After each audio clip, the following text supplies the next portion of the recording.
என்கிட்ட ஆர்டர் பண்ணுறவங்க தயவு செஞ்சு இதை மட்டும் பண்ணிடுங்க ப்ளீஸ். இல்லைனா உங்களுக்கும் சிக்கல் எனக்கும் சிக்கல். இப்போ இந்த 2 பார்சலையும் ஓப்பன் பண்ண போகிறேன். ஸோ ஆல்ரெடி பேக் பண்ணது ஏன் ஓப்பன் பண்ணுறேன்னா, இது நம்ம அனுப்பின பார்சல் தான். பார்சல் வந்து ரிட்டர்ன் வந்திருக்கு கஸ்டமர் கிட்ட போகாமல். இதுக்கு என்ன ரீசன் தெரியுமா? இதுன்னு இல்லை, மேக்ஸிமம் நம்மக்கிட்ட பார்சல் ரிட்டர்ன் வரதுக்கு ரீசனே கஸ்டமர் வந்து ஃபோன் கால் எடுக்கலை அப்படிங்கிற மாதிரி மட்டும்தான் சொல்கிறாங்க. ஸோ நீங்கள் கொடுக்குற அட்ரஸ் வந்து கரெக்டாக இருக்கான்னு பார்த்துக்கோங்க.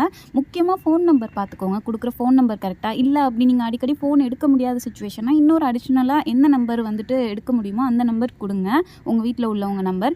ஏன்னா வந்துட்டு அட்ரஸ் தப்பாக இருந்தால் கூட ஃபோன் கால் வச்சு உங்ககிட்ட எப்படியாவது பார்சல் வந்து கொடுத்துருவாங்க.